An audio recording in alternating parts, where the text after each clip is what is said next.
নমস্কার, ইচ্ছা ডানায় আপনাদের সকলকে স্বাগত জানিয়ে আরও একটি নতুন ব্লগ শুরু করছি। আশা করছি আপনারা যে যেখান থেকে আমার ব্লগটি দেখছেন সবাই খুব ভালো আছেন এবং সুস্থ আছেন।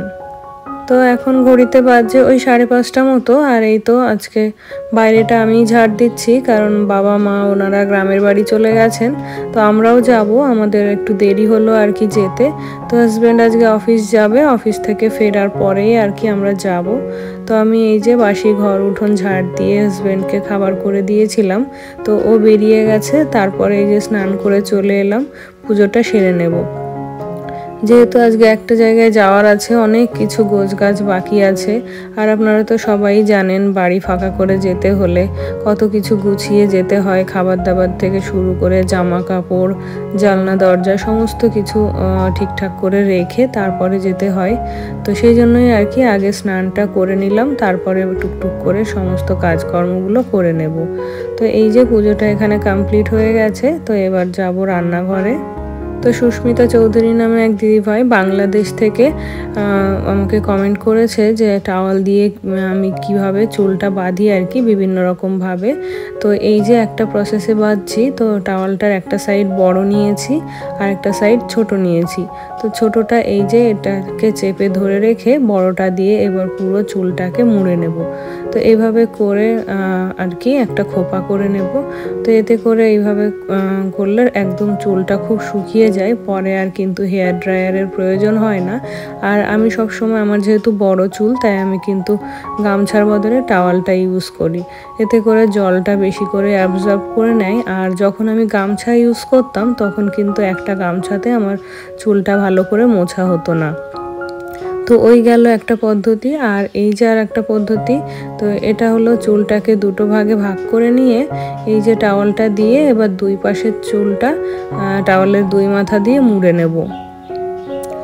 তো এইভাবে করে চুলটা বেঁধে রাখলে কিন্তু খুব তাড়াতাড়ি আর কি চুলের জলটা যেরকম শুকিয়ে যায়, তো তারপরে চুলটা কিছুক্ষণ খোলা রাখলেই কিন্তু চুলটা এমনিতেই শুকিয়ে যায়।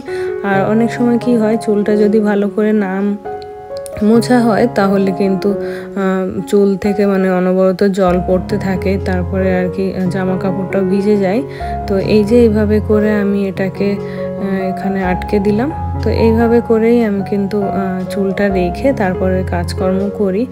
আর 3 নম্বর প্রসেসটা হলো এই যে যখন শাওয়ারে যেদিন চুলটা সামনে নিয়ে ধুই আর কি, তখন তো চুলটা এরকম সামনেই থাকে। তো এই যে ফার্স্টে যেরকম করে চুলটা বেঁধেছিলাম, এটাও ঠিক সেই রকম করেই বাঁধছি। তো এটা আর কি সামনে নিয়ে, তো এই যে টাওয়ালটা এভাবে দিয়ে তারপরে আর কি চুলটাকে ওই একই রকমভাবে পেঁচিয়ে টাওয়ালটা উপরের দিকে তুলে দেব। তো দিদিভাই, আশা করছি তোমার বুঝতে আর কোনো অসুবিধা নেই। তো আমি কিন্তু এইভাবেই চুলটা বেঁধে তারপরে সমস্ত কাজকর্ম করি। আর তুমি জানতে চেয়েছো আমি স্কিন কেয়ার কীভাবে করি। তো আমার যেহেতু সেন্সিটিভ স্কিন, তার জন্য আমি কিন্তু স্কিনে সেরকম খুব বেশি কিছু লাগাই না, ওই একটা সানস্ক্রিন আর ময়শ্চারাইজার। তো এখন যেহেতু রান্নাঘরে যাব, তাই আর কি একটু সানস্ক্রিন মেখে নেব। তো এভাবেই কিন্তু আমি প্রতিদিন স্নানের পরে আমার টাওয়ালটা বেঁধে থাকি। তো সেই চুলটা কিভাবে ধোবো সেটার উপর ডিপেন্ড করে যে কবে কিভাবে টাওয়ালটা বাঁধবো। তো এইভাবে বেঁধে কিন্তু আমি ঘরের অনেক রকম কাজ করে নিই। এতে করে চুলের জলটাও শুকিয়ে যায় আর কাজটাও সঙ্গে সঙ্গে হয়ে যায়। তো চুল শুকানোর জন্য আমাকে আর আলাদা করে সময় দিতে হয় না। তো সকালের কাজকর্ম তো করে নিলাম, তো এবার কিছু রান্না বান্না করতে হবে। তো আজকে তো যাব গ্রামের বাড়ি, তো সেই জন্য খুব বেশি রান্না করব না, ওই যতটুকু না করলে নয় ততটুকুই করব। তো চলুন এবার রান্নাঘরে যাওয়া যাক। তো এই তো রান্নাঘরে চলে এলাম, তো রান্নাটা বসিয়ে দিয়েছি। তো ওইদিকে ভাত বসিয়ে দিয়েছে আর এদিকে একটু ডাল করে নিচ্ছি।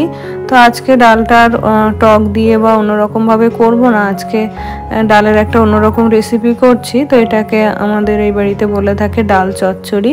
তো এটা আমার হাজব্যান্ড, শ্বশুরমশাই সবাই খেতে খুব পছন্দ করে। তো এই যে পেঁয়াজটাকে আগে ভালো করে ভেজে নিয়েছি, তারপরে আর কি ডালটা ধুয়ে ডালটাও এখন নুন হলুদ দিয়ে ভালো করে ভেজে নেব। তো ডালটা যখন ঠিকঠাকভাবে ভাজা হয়ে যাবে তখন আর কি ডালের মধ্যে জল দিয়ে এটা সেদ্ধ হওয়া পর্যন্ত অপেক্ষা করতে হবে। তো খুব তাড়াতাড়ি আর কি রান্নাটা হয়ে যায়। আর আমরা যখন কোথাও থেকে ঘুরে আসি বা বেরিয়ে রাতের বেলা বাড়িতে ফিরি, তখন যদি একটু রান্নাবান্নার প্রয়োজন হয় তখন কিন্তু তাড়াতাড়ি এই ডালটা করে নিই, মানে একবারে বসিয়ে দিই। তো খুব তাড়াতাড়ি হয় আর এটা খেতেও কিন্তু ভীষণ ভালো লাগে। তো অন্য ডালের থেকে এই ডালটা কিন্তু একটু বেশি ঘন হয়। তো এই যে ডালটা ভেজে এখন জল দিয়ে দিলাম। তো এবারে ঢাকা দিয়ে ওই যে ডালটা ফোটা পর্যন্ত অপেক্ষা করব। তো এদিকে আর করব কচুর শাক। তো ঘরে কিছু ইলিশ মাছের মাথা ছিল আর সেদিন একটা কচুর শাকও রাখা হয়েছে। তো শাকটা আগের দিন কেটে ধুয়ে ভালো করে রেডি করে রেখেছিলাম। আর এই তো আগেই কিন্তু কচুর শাকটা সেদ্ধ করে নিয়েছি। আর এখানে মাছের মাথাটাও ভেজে তুলে নিলাম। তারপরে এই যে একটু আদা বাটা জিরে বাটা দিয়ে কষিয়ে তারপরে আর কি সেদ্ধ করে রাখা কচুর শাকটা দিয়ে দিলাম। তো এটা খেতে কিন্তু আমার ভীষণ ভালো লাগে, ইলিশ মাছের মাথা দিয়ে কচু শাক। তো এই যে এবার মাছের মাথাগুলোও দিয়ে দিলাম। তো এবার মাছের মাথাটা সেদ্ধ হওয়ার জন্য আঁচটা কমিয়ে একটু ঢাকা দিয়ে রেখে দেব। সকালে রান্না বান্না কমপ্লিট করে নিয়েছি। তো চলুন দেখিয়ে দিই আজকে কি রান্না করেছি।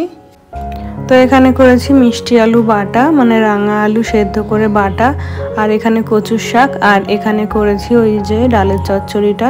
তো এখন সকালের খাওয়া দাওয়াটা করে নেব। সকালের খাওয়া দাওয়া কমপ্লিট করে নিয়েছি। তো এখন কিছু প্যাকিং বাকি রয়েছে, সেগুলোই করব। তো আগে যেহেতু ডিসাইড করিনি যে আজকেই বেরোবো বা কি নেব কি না নেব, তো সেই জন্যই আর কি প্যাকিংটা কমপ্লিট করিনি। তো আগে প্যাকিংটা এখন কমপ্লিট করি, তারপর আবার দেখা হচ্ছে। তো এই যে সমস্ত জিনিসগুলো বিছানার উপর নিয়ে নিয়েছি। তো এগুলো এক এক করে প্যাক করে নেব।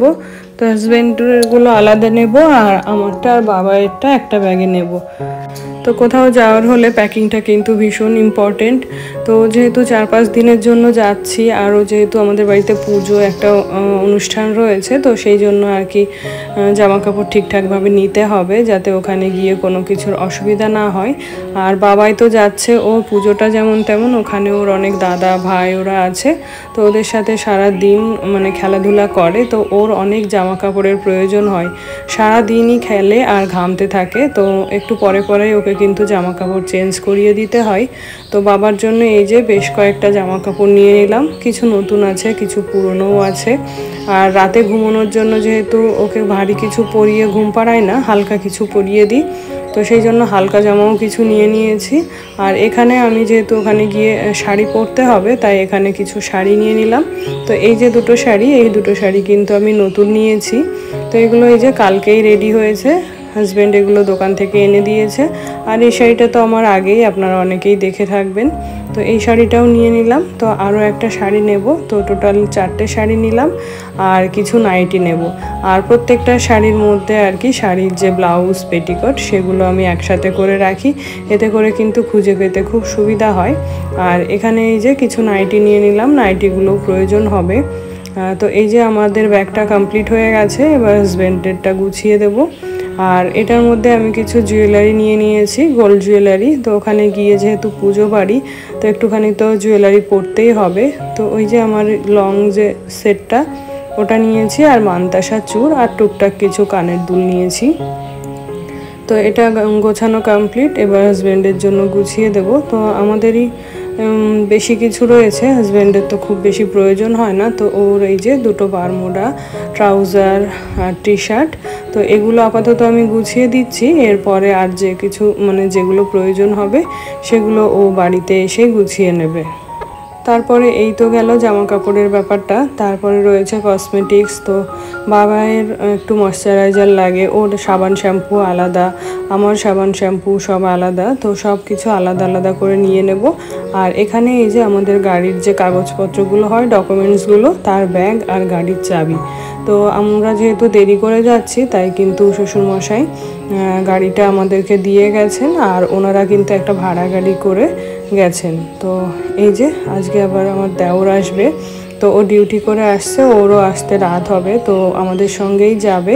তো এখানে আমি আমার এই যে কসমেটিক্সগুলো গুছিয়ে নিলাম। আমার আর বাবায়ের আর হাজব্যান্ডের সেরকম কিছু প্রয়োজন হয় না, ওখানে গিয়ে সবারটা মেখে নেবে আর কি। আর আগে ব্যাগটায় রাখলাম ওগুলো স্নানের সময় যে সাবান শ্যাম্পু যেগুলো লাগবে ওগুলো। আর এগুলো হচ্ছে আফটার বাথ যে স্কিন কেয়ারের জন্য যে জিনিসগুলো লাগে, তারপরে এই যে হেয়ার ক্লিপ সমস্ত কিছু এই প্যাকেটটার মধ্যে নিয়ে নিলাম। তো এদিকে হাজবেন্ডও চলে এসছে, ও বাড়ির জন্য কিছু মিষ্টি এনেছে। আর এখন ঘড়িতে ওই 4টে মতো বাজে, বাবাও স্কুল থেকে চলে এসছে। তো এখন আমরা এই যে খাওয়া দাওয়া করে রেডি হয়ে বেরিয়ে পড়লাম।